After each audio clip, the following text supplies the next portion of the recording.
5월은 가정의 달이고 그 첫 주일인 오늘은 어린이 주일입니다. 이 땅의 모든 어린이가 밝고 건강하게 잘 자라면 좋겠습니다. 그래야 가정과 교회와 사회와 나라가 소망이 있습니다. 과연 우리 그리스도인 가정의 부모에게 이 자녀는 어떤 존재일까요? 제가 한 문장으로 요약해 보겠습니다. 완성된 문장은 아니고 중간에 빈칸 땡땡이 있습니다.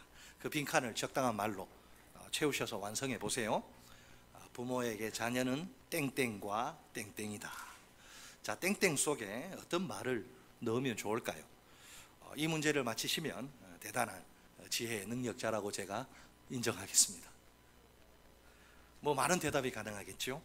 제가 원하는 대답은 행복과 사명입니다. 이 두 단어를 넣어 문장을 완성하면 이렇습니다. 부모에게 자녀는 행복과 사명이다. 따라서 한번 해볼까요? 부모에게 자녀는 행복과 사명이다. 동의하세요? 행복은 자녀가 부모에게 안겨다 주는 가장 큰 선물입니다. 사실 부모가 자녀를 양육하는 일은 보통 힘든 게 아닙니다. 그렇지만 자녀는 성장 과정에서 부모에게 커다란 행복을 줍니다. 한번 우리 여기 부모님들 지나온 날들을 자녀 양육하면서 지나온 날들을 곰곰이 생각해 보세요. 자녀가 태어나던 날 온 가족이 얼마나 기뻐했나요? 첫돌이 되기 전에 아장아장 걷던 자녀의 모습이 얼마나 사랑스러웠나요? 최초로 아빠 이렇게 부를 때 얼마나 가슴이 먹먹했나요? 늘 아기라고 생각한 딸이 어느 날 내 팔짱을 딱 낄 때 얼마나 흐뭇했나요? 전혀 표정들이 이렇게 안 키우셨어요? 좀 얼굴을 피시고 결코 돈으로 살 수 없는 행복이겠죠? 오늘따라 자, 그렇게 동의하시죠? 그죠? 그렇게 키우셨죠?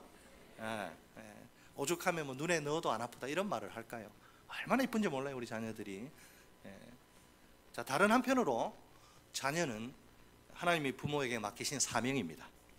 솔직히 내 자녀이기 전에 하나님 아버지의 자녀입니다. 우리의 영원한 아버지신 하나님이 자신의 자녀를 우리에게 잠깐 맡기십니다. 그렇다면 자녀들에 관해 하나님이 부모에게 주신 사명은 무엇일까요? 세 가지입니다. 첫째, 자녀에게 말씀을 가르치는 것입니다. 따라서 하십니다. 첫째, 자녀에게 말씀을 가르치는 것이다. 오늘 본문은 들으라 쉐마, 들으라라는 명령으로 시작됩니다. 이 본문은 여호와 신앙에 있어서 중요한 명제, 주제를 진술합니다. 여호와를 사랑하라, 위대한 명령이 주어진 것입니다. 이스라엘은 누구나 하나님을 전인격적으로 전 존재를 다 바쳐 사랑해야 합니다. 이 사랑은 구체적으로 하나님의 명령을 지키는 삶을 통해 드러납니다. 예수님도 분명히 가르치신 진리입니다. 요한복음 14장 21절 말씀입니다. 나의 계명을 지키는 자라야 나를 사랑하는 자니 나를 사랑하는 자는 내 아버지께 사랑을 받을 것이요 나도 그를 사랑하여 그에게 나를 나타내리라. 아멘. 내가 예수님을 사랑한다고 입으로 1000번 만번 말해도 소용없습니다.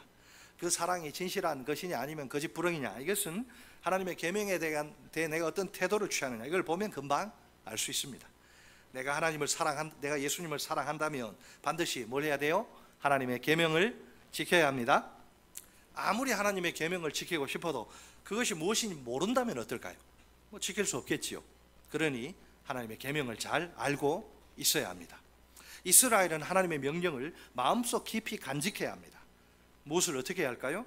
우리 다 함께 본문 7절 말씀을 한 목소리로 읽겠습니다. 7절 시작. 내 자녀에게 부지런히 가르치며 집에 앉았을 때든지 길을 갈 때든지 누워 있을 때든지 일어날 때든지 이 말씀을 강론할 것이며. 아멘. 부모는 자기 자녀에게 하나님의 말씀을 엄히 가르쳐야 합니다. 이 가르치며란 이 단어의 뜻은 날카롭게 또는 엄하게 가르치다입니다. 의식 또는 기억을 날카롭게 하다입니다. 엄한 가르침을 통해 자녀에게 감명을 주라는 것입니다. 인상을 깊이 새겨 자녀가 뚜렷이 기억하게 하라는 겁니다. 강론하다는 이 단어는 대화하다 혹은 암송하다라는 의미예요. 시간과 장소에 구애받지 않아야 한다. 이게 핵심입니다. 여러 가지 상황들이 제시되지요. 어떤 상황? 집에 앉아 있을 때에는 집에 머무는 것을 가리킵니다. 길을 갈 때에는 외출 중이거나 여행할 때를 말합니다. 누웠을 때에는 밤에 잠을 자는 것을 뜻합니다. 일어날 때에는 아침에 눈 뜨고 기상하는 것을 의미합니다. 한마디로 말해서 always, 항상 시간과 장소 가리지 않는다는 거죠. 부모는 항상 자녀에게 반복해서 하나님의 말씀을 이야기하고 암송해야 합니다. 시간과 장소에 구애받지 말고서 말입니다. 무엇보다 부모는 자녀에게 하나님의 말씀을, 성경을 가르쳐야 합니다. 물론 국어와 영어와 수학도 가르쳐야 합니다. 그러나 제1의 우선순위는 그런 것이 아니고 하나님의 말씀입니다. 비신자들처럼 하나님의 말씀은 제쳐놓고 학교 교과목만 가르쳐서는 곤란합니다. 또 한 가지 부모인 우리가 명심해야 할 것이 있습니다. 자녀의 말씀 교육은 1차적으로 부모의 사명, 할머니 할아버지 사명이 아니고요, 부모의 사명이라는 사실이에요. 교회의 목사와 주일학교 교사들에게 주신 사명이 아닙니다. 부모가 말씀 교육을 모조리 교회에 떠넘기고 나 몰라라 하면 안 됩니다. 그것은 하나님이 보실 때 직무유기와 같습니다. 일단 아무리 힘들고 어려워도 부모가 직접 자녀를 가르쳐야 합니다. 동시에 자녀를 교회에 보내 가르침을 받게 합니다. 이 모든 과정을 주도할 책임이 누구에게 있느냐? 부모에게, 목사가 아니고 부모에게 있습니다. 우리가 부모로서 그 책임을 다하고 있는가? 어린이 주일에 한번 돌아봅시다. 둘째, 부지런히 가르치는 것입니다. 따라서 하십니다. 둘째, 부지런히 가르치는 것이다. 자, 7절에서 내 자녀에게 부지런히 가르치며 말씀하시죠. 부지런이란 이 수식어가 인상적입니다. 말씀을 가르치되 열심을 품고 부지런히 가르치라는 의미죠. 여러분, 입시 학원가, 제가 뭐 동네는 말 안 하겠습니다. 입시 학원가에 밤이 땅거미가 내리고 밤이 찾아오면 자녀 교육을 향한 부모들의 열정이 아주 팍팍 느껴집니다. 사교육, 뭐 일본적으로 유명한 동네들이 있어요. 서울에 정말 어마어마해서 말이 안 나올 지경입니다. 모든 관심이 오로지 그 자녀에게 집중됩니다. 완전히 자녀 교육에 목숨 건 부모가 한둘이 아닙니다. 거기에 비하면 우리는 너무 무관심하지 않나 싶을 정도입니다. 오죽하면 한국 최대 종교, 여러분 한국 최대 종교가 뭔지 아세요? 대학교입니다. 대학교. 그런 말이 나오겠습니까? 그 교육의 열기가 얼마나 뜨거운지 모릅니다. 오늘 크리스천 부모인 우리가 자녀들의 말씀 교육에 대해서 어떤 모습을 보이나요? 말씀 교육을 향해서도 비신자 부모처럼 그런 열정을 품고 있을까요? 성경 과외시키나요? 정직하게 우리의 모습을 돌아보아야겠습니다. 셋째, 삶으로 가르치는 것입니다. 따라서 하십니다. 셋째, 삶으로 가르치는 것이다. 다른 말로 하면 삶의 본을 보이는 것입니다. 부모는 자녀에게 본이 되는 삶을 살아야 합니다. 사도 바울도 본받는 삶에 관해 이야기하죠. 에베소서 5장 1절 말씀입니다. 그러므로 사랑을 받는 자녀같이 너희는 하나님을 본받는 자가 되고. 아멘. 이 권면의 기초는 뭐냐? 하나님과 그분의 자녀 사이의 관계입니다. 관계. 에베소 교회 성도들은 누가 뭐라 해도 하나님의 자녀가 틀림없습니다. 자, 그렇다면 그들은 자신들의 아버지인 하나님을 본받는 자가 되어야 마땅합니다. 자녀가 자기 아버지 닮아야지 누구 다른 사람 닮는단 말인가요? 그들이 사랑을 받는 자녀답게 하나님을 본받는 사람이 되라는 것입니다. 오늘 우리 부모와 자녀 사이도 마찬가지입니다. 자녀는 부모를 본받는 자가 되어야 합니다. 관건은 부모가 자녀에게 그런 본이 되는 삶을 사는가 하는 점이죠. 자녀는 부모의 등을 보고 자란다는 그런 말이 있습니다. 말씀은 입으로만 가르치는 게 아닙니다. 삶으로 가르쳐야 합니다. 부모가 그렇게 가르친 말씀이야말로 자녀들의 마음의 삶에 새겨질 것입니다. 자, 그런데 자녀에게 말씀을 가르치라는 권면에 앞서 어떤 권면이 먼저 주어지나요? 하나님을 사랑하고 말씀을 사랑하라는 권면이 주어집니다. 부모가 우선 하나님을 사랑하고 말씀을 사랑해야 합니다. 부모의 삶 속에서 그런 사랑이 자연스럽게 드러나야 합니다. 마치 물 흐르듯이 말입니다. 그래야 자녀가 그걸 보고 배울 수 있으니까요. 가르침은 말로, 1차적으로 말로 가르쳐지죠. 부모의 말이 자녀에게 큰 영향을 끼칩니다. 되도록이면 긍정적인 말, 칭찬하는 말, 격려하는 말이 좋습니다. 단점이나 실수가 없는 자녀가 어디 있을까요? 하지만 장점이나 잘하는 행동도 있기 마련입니다. 만약 단점이나 실수에 늘 꽂혀가지고 늘 그냥 자녀를 들들 볶고 그냥 비난하고 정죄하면 어떨까요? 그러면 자녀는 매사에 그 부모의 바람대로 돼요. 그러면 자녀는 매사에 삐딱한 부정적인 자녀로 자랍니다. 반면에 언제나 장점이나 잘하는 행동 끄집어내서 칭찬하면 또 어떨까요? 그런 경우 자녀는 밝은 에너지를 막 뿜어내는 그런 긍정적인 자녀로 성장합니다. 자녀에게 부모가 던지는 말 한마디가 얼마나 중요한지 모릅니다. 괜찮아, 그럴 수 있지, 다음에 또 잘하면 되지, 그거밖에 안 되냐, 너 누구 닮아서 이러냐, 허구한 날. 눈에 넣어도 아프지 않을 정도로 사랑스러운 자녀가 아닙니까? 우리 모두 자녀에게 좋은 말을 하는 부모가 됩시다. 비난이나 정죄의 말은요, 자녀의 인생을 망치는 독입니다. 반대로 칭찬과 격려의 말은 자녀의 인생을 살찌우는 보약입니다. 우리 다 함께 이렇게 외쳐볼까요? 특히 30, 40대 부모들, 잘 들어가 아니라 잘 따라하세요. 누가 잘 들어 그런 소리 했는데 잘 따라하세요. 저를 따라서 비난이나 정죄의 말은 독이다. 칭찬과 격려의 말은 보약이다. 사랑하는 자녀에게 치명적인 독을 막 뿌리시겠습니까? 아니면 귀하디귀한 보약을 먹이시겠습니까? 제가 참 바보 같은 질문을 던진 게 맞지요? 이 시간 우리가 참 잘못한 게 많습니다. 부모들이 자녀에게 잘못한 게 많아요. 이 시간 우리가, 여러분, 이 시간 우리가 진심으로 자녀에게 좀 사과하고 용서를 구하면 좋겠습니다. 사과하고 용서 구하는 거 애들만 하는 게 아니에요. 부모도 해야 돼요. 자식들한테. 사랑하는 아들아, 딸아, 아빠가, 엄마가 정말 미안해. 마음은 그렇지 않은데 너무 몰라서 그랬어. 용서해 주겠니? 앞으로는 독이 아니라 보약을 먹일게. 사랑해. 여러분, 자녀에게 사과하는 건 부끄러운 게 아니에요. 용기가 있어야 됩니다. 자, 그런데 자녀에게 더할 나위 없이 큰 영향을 미치는 게 하나 있습니다. 그것은 바로 부모의 삶입니다. 특히 우리가 부모로서 믿음의 삶을 자녀에게 보여줄 수 있어야 합니다. 자연스럽게 그냥 몸에서 나오는 삶이어야겠죠. 한 지붕 아래서 사는 가족 아닙니까? 부모는요, 자녀에게 아무것도 감출 수 없어요. 비밀이 없습니다. 다 봅니다. 내 자녀가 나를 아주 잘 알아요. 내가 어떤 사람인지, 또 어떤 삶을 사는지 다 보고 아는 거예요. 내가 하나님을 사랑하는지, 그래서 그분의 말씀대로 사는지 다 봅니다. 내가 힘들고 어려울 때 어떻게 반응하는지 지켜봅니다. 하나님 앞으로 달려가 무릎을 꿇고 간절히 기도하는지 보는 것이지요.